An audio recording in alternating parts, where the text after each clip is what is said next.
Hey there everybody, Frank here, the Youngblood Piper, fixing to smoke some Winchester from my local B&M out of my K-Woody Flame Grain. And it's got the stinger in it. Boy, that doesn't focus well. Hot dog, come on now. Well, I'm sorry guys, but anyway, the markings on it are pristine, and it's got one of those stingers in it, which I think are supposed to help with moisture. It says drinkless on the side of it. This is like from back in the 40s or 50s, I don't recall. I won it in an eBay auction a number of years ago. But anyway,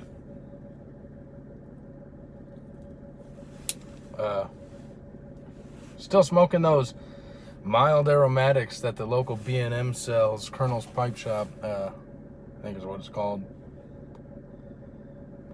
You know, I'm tolerating these until I can get some of my stuff in the mail that I placed orders for. I've been really enjoying those Arturo Fuentes. I'm fresh out. I think that's actually where I'm going to stop next.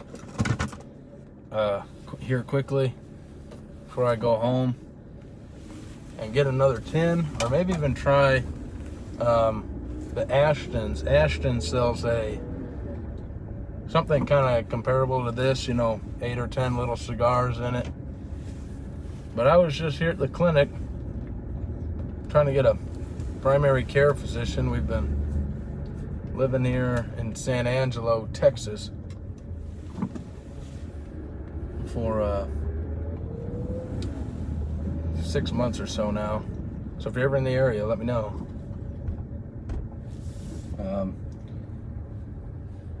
Just don't show up unannounced. This is Texas, and sometimes unannounced visitors. No, just kidding. Anyway, where was I? Oh yeah, we've been here 6 months. My wife and I have yet to get a primary care physician, so I had the day off. I was taking advantage of some time to go take care of that. I mean, our kids, first thing we did was get the kids into the doctor. They've been a couple of times now, but not so much us, So anyway, I'm gonna drive over to this B&M. I think get some little cigars. I'm really taking a liking to them. They don't take long to smoke. The flavor's pretty good. I mean, and there's 10 of them. It's almost like a pack of cigarettes. But I'm hoping that getting some Latakias in, I really hope that like the Peterson Nightcap or 965 will give me more of what I'm trying to satisfy with these cigars. These aromatics are just a little too mild. They're like, he's got they got quite a bit of Cavendish in them, and I'm not sure what else, how they're mixed up, but definitely a lot of black Cavendish.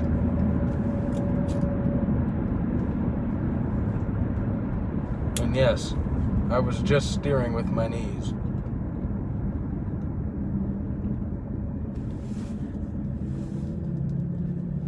Kind of like debating in my head, should I let this video roll long enough so I can just show you the B&M in the same video? And for those who don't know, B&M is just a short little acronym for brick and mortar. It's like a physical tobacco store, like a cigar shop or pipe and cigar, something like that.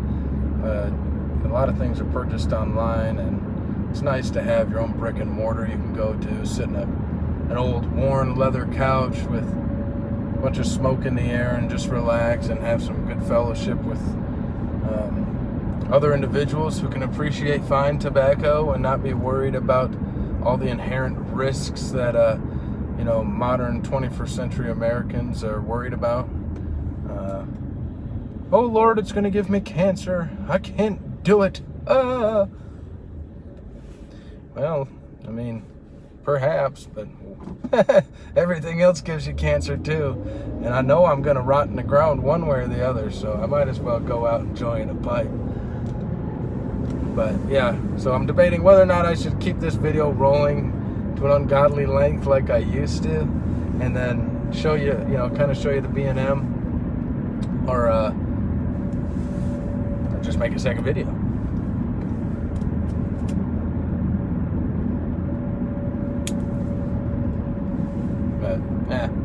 guess it doesn't matter.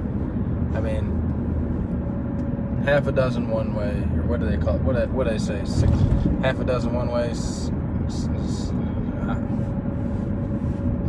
You get what I'm saying. Like, I could turn this video off, start another one, and you may or may not watch the second one.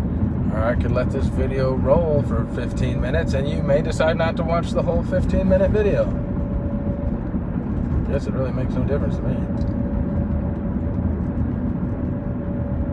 I'm having a terrible time keeping this pipe lit.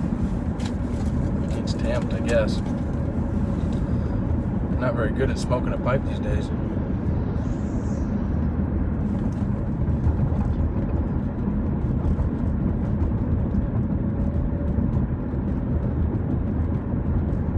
You know, it's the other nice thing about a cigar.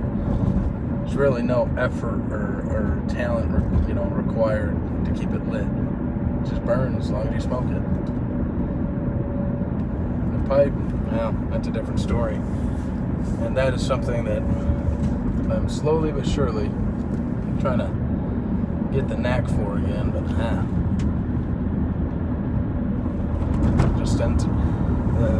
it appears this time around the pipe's just going to get hot and not smoke well. So, you know what I do in that case? I set it down. There's no need to make myself miserable fighting that piece of wood and the material burning inside of it. I'll let them rest. I'll rest. When we get back together here in a few minutes, maybe, just maybe, we'll find a common ground. But right now, we're just not getting along, so we're going to both take a break. And anyway, so, man, there's nothing really much going on with me. I took the day off to allow for my wife to take care of a couple things, and that would, you know, so I could stay home with the kids. And you know, I was able to get a couple things out of the way also, which was nice. So I don't know. I asked her last night. I said, "Would it be irresponsible if I said I didn't want to go to work tomorrow?" She said, "I don't know. I don't want to condone that, and then you make a habit out of wanting to not go to work, you know." And I said, "Well, I don't think that'll happen. I just really don't feel like going in tomorrow, and I know there's a few things we need to get taken care of, so why not do it?" So that's what I did. You know, the one thing I have, you know, but you know, the real difficult thing is, you know, when you're sick and you want to call off. You know, like I had the flu this year, and I went to work the first day I experienced it, and boy was I miserable. And they sent me home, and the doctor told me to take a week off of work. And boy, it's not like you're breaking any ethical codes, or you're not being immoral by doing so. You're just following the instructions of your physician. But boy, do I feel guilty telling my boss I got to take a week off work because I'm sick. And even now, like, I want to take a day off. It's my time. I got the available time to take days off. Well, I feel bad about it if they're okay with it, you know, if they approve it. But yet I still feel guilty, you know. I mean, I enjoyed it. I definitely did. But, you know, you get to thinking everyone else went to work. Why'd you have to not go to work, boy? I mean, is your work ethic worse than your counterparts, your contemporaries? Or my work ethic that bad that I need a day off? I don't know. You know, it's okay. It really is. It'll be all right. Maybe I need to be looking at it the other way. Maybe they need a checkup from the neck up because they don't want more days off. Maybe they're the sick ones. It's not me. I'm healthy. There's nothing wrong with me. Besides a slightly inflated ego. But anyway, I'm nearly there, folks. I'm just going to let this video roll, and if you guys dropped off a long time ago, then that's your loss. It really is. I would be smoking right now, but like I said, we give that pipe a rest. It's funny because the friend of mine who I kind of helped introduce to pipe smoking, his first bowl that he ever smoked, I loaded it for him. And I was telling him the different packing methods that I could recall and the significance of it and how it can really make or break a smoke.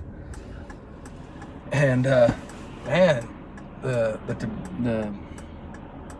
tobacconist here, or whatever you call him, the gentleman who owns the place, he said, "Boy, you're a natural. You know, you just got that pipe rolling and smoking." And I thought, yeah, because it was packed right. Then I tried to pack my bowl, you know. That didn't smoke worth a darn. I was humbled real quick. But anyway, here we are, the Colonel's Pipe and Cigar Shop. You know, I find it kind of funny, you know, a lot of these places say pipe and cigar, when really it should be cigar in big capital letters, and then pipe needs to kind of be minimized by 100% and put off to the side where you can barely see it. Because you get in here and it's mainly a cigar store with some pipe stuff. Actually, this one's not too bad, but in a lot of places I've been to, it's like, it said pipe on the outside of the store, but I don't see any tobacco pipes or pipe tobacco here. I mean, they might have like a corn cob and a couple little tins sitting around that haven't sold, and some pipe cleaners, but this place actually does have a decent selection. I don't think they know that I make YouTube videos, so it will be kind of strange going in here and recording.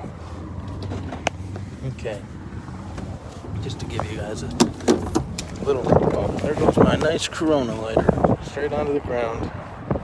Well, like a friend of mine used to say, make them and sell them every day. I said, yeah, you can say that if you can afford to buy and replace them every day. I can't. Okay, let's flip this camera. Oh yeah, the Colonel Pipe and Cigar Shop.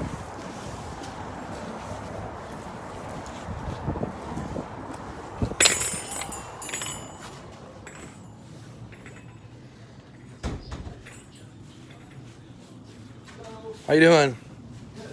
Good.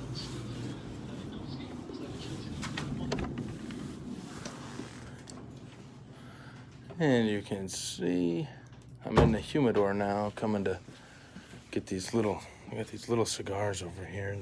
They got quite a few that I didn't realize. Ashton, see, these are, I like these Arturo Fuentes. It is 27 for 10 of them. And they got all these other ones that I'm not too familiar with. I'm not a big cigar guy, but if any of you, if you can recommend any to me that I might like to try, I will.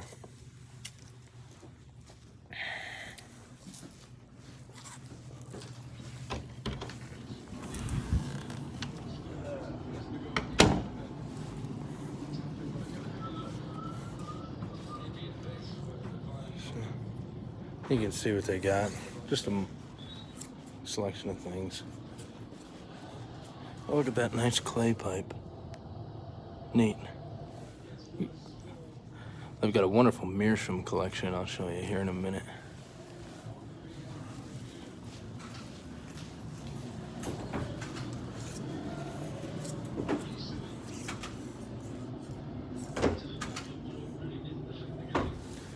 Some of these are real neat.